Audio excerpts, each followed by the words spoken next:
Oil paint, not this time. And here is why. Hello Bengaluru. Welcome to day 9 of mushroom business.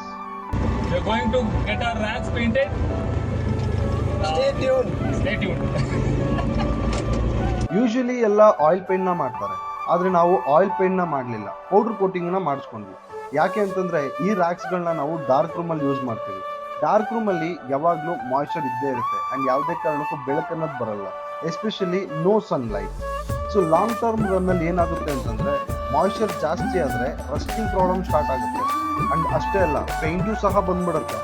So ಇದರಿಂದ mushroom contaminate ಆಗೋ chances ತುಂಬಾನೇ ಇದೆ and production ಸಹ ಹಾಳಾಗುತ್ತೆ. ಸ್ವಲ್ಪ cost ಜಾಸ್ತಿ ಆದ್ರೂ ಪರವಾಗಿಲ್ಲ, ರಿಸ್ಕ್ ಬೇಡ ಅಂತ ಹೇಳಿ ಈ ಡಿಸಿಷನ್ ನ ತಗೊಂಡ್ವಿ. ಈ ಪೌಡರ್ ಕೋಟಿಂಗ್ ನ ಹೆಚ್ಚಾಗಿ ಇಂಡಸ್ಟ್ರೀಸ್, ಹಾಸ್ಪಿಟಲ್ಸ್ ಅಂಡ್ ಆಫೀಸಲ್ಲಿ ಯೂಸ್ ಮಾಡೋ ಫರ್ನಿಚರ್ಸ್ ಯೂಸ್ ಮಾಡ್ತಾರೆ. ಇದರಿಂದ ನಮ್ಮ ರ್ಯಾಕ್ಸ್ ಗಳು ಸ್ಟ್ರಾಂಗ್ ಅಷ್ಟೇ ಅಲ್ಲ, ಹೆಚ್ಚು ದಿನ ಬಾಳ್ಕೆನೂ ಬರುತ್ತೆ ಅಂಡ್ ಪ್ರೊಡಕ್ಷನ್ ಸಹ ಯಾವುದೇ ರೀತಿ ಇಂಪ್ಯಾಕ್ಟ್ ಆಗೋದಿಲ್ಲ. For upcoming videos stay tune.